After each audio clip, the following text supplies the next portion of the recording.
Bonjour, je suis Sébastien Vignon, je suis maître de conférence en sciences politiques à l'Université de Picardie-Jules Verne et directeur de l'Institut de préparation à l'administration générale.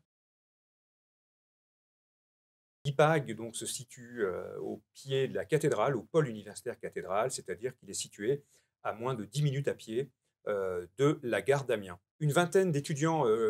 composent les effectifs de l'IPAG. Une bibliothèque, un centre de documentation est mise à leur disposition tout au long de l'année au sein du pôle universitaire cathédrale, ce qui leur permet non seulement d'avoir accès à un fonds d'ouvrages et de revues spécialisées, mais également de travailler en petits groupes et du coup de pouvoir nouer des relations de solidarité qui sont précieuses pour la réussite de la formation. L'équipe pédagogique est composée à la fois d'enseignants-chercheurs titulaires issus de différentes disciplines, le droit, la science politique, l'économie, les sciences humaines et sociales, mais également de praticiens, c'est-à-dire de cadres de la fonction publique qui viennent mettre à disposition des étudiants leur savoir-faire, leur savoir-être, dans le but de maximiser les chances de réussite des étudiants lors des concours administratifs. L'IPAC propose une classe prépa au concours, alors plus précisément encore au concours de catégorie A et B de la fonction publique. L'hybridation, on va dire, de l'équipe pédagogique permet à la fois de fournir des acquis en droit, sciences politiques, économie, qui sont nécessaires pour les concours, mais aussi, grâce notamment à la contribution des praticiens, de les préparer à de la méthodologie, hein, les questions à réponse courte, les questions à choix multiples, les notes de synthèse. L'une des spécificités aussi de la formation dispensée à l'IPAG, c'est qu'il y a un contact très privilégié entre les étudiants et des fonctionnaires, des attachés d'administration, des cadres supérieurs, qui viennent donc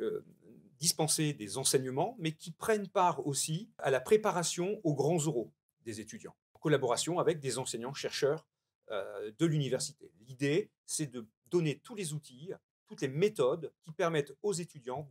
d'affronter le concours administratif ou les concours administratifs qu'ils ont choisis dans les meilleures conditions. Et le fait d'avoir une promotion à effectif réduit, une vingtaine, comme je l'ai dit tout à l'heure, permet du coup d'intensifier la préparation et de suivre de manière privilégiée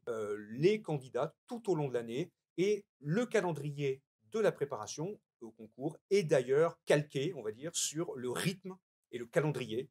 des concours administratifs pour maximiser, là encore, les chances de réussite. Les débouchés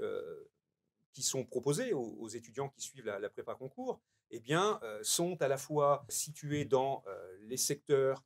de la fonction publique hospitalière, mais aussi de la fonction publique territoriale et évidemment la fonction publique d'État. On a pas mal d'étudiants qui préparent aussi les concours d'entrée aux IRA, les instituts régionaux d'administration, pour préparer les concours d'attachés. On a aussi beaucoup d'étudiants qui préparent les concours de gendarmerie, police, douane, les finances publiques,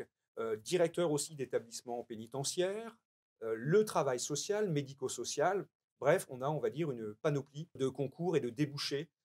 possibles à l'issue de cette formation intensive que propose la classe préparatoire. L'IPAG permet évidemment à des étudiants titulaires d'un bac+3 d'intégrer la classe prépa concours, la classe préparatoire. Mais l'un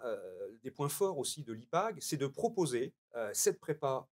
à des personnes en formation continue qui sont déjà en poste ou demandeurs d'emploi et qui veulent préparer dans de bonnes conditions un concours,